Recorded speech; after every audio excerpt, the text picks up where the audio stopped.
Isang mapagpalang panahon sa ating lahat. Ito po itong kapaglingkod niyo karunungan ng Diyos, Igitinit Martial Arts. No? Ito naman po muling pagbahagi natin. No? So ito po ay mapupunta sa Pangasinan. Ito naman po ay mapupunta siyempre sa ibang bansa. At ito naman, yung dalawa sa Rosaryong yan ay mapupunta sa Israel. At yan po, available po ang mga gamit natin tulad ng ganito. No? Pangkalahatang langisan para makagamot ka na sa iyong sarili, sa mga mahal sa buhay, sa kapamilya mo, at pahintulot pa ng gabay, maaari ka na rin makagamot sa iyong kapwa. At ito naman yung garapang pangpaswerte natin, no? At sa mga magnanais ng mga spare type na mga crystal stones, tulad ng ganyan, ay pwede po kayong mag-PM sa amin. Ayan ang plus mga kaibigan, yun po yung mga bracelet natin, oh.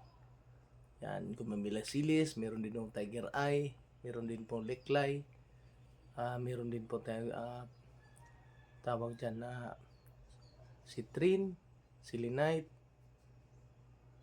at iba pang gamit, no? So napapansin nyo yung mga nakuha natin nandyan sa itaas.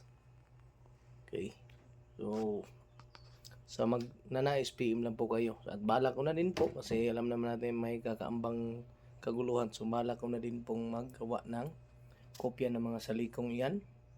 Yan po yung mga saliko ng tinatawag na pangantihan, gagamitin sa oras ng kagipitan. At alam naman natin may kaambag panganib, no? So magnanais yan ng mga nakakuha ng gamit sa akin, mag-PM lang kayo at gagawa tayo ng kopya niyan. And sa lahat magnanais ng pang-rebuelta, sa iba pang gamit na gusto, mag-PM lang kayo. Basta available po lahat ng uri ng bao at mga bracelet natin, no?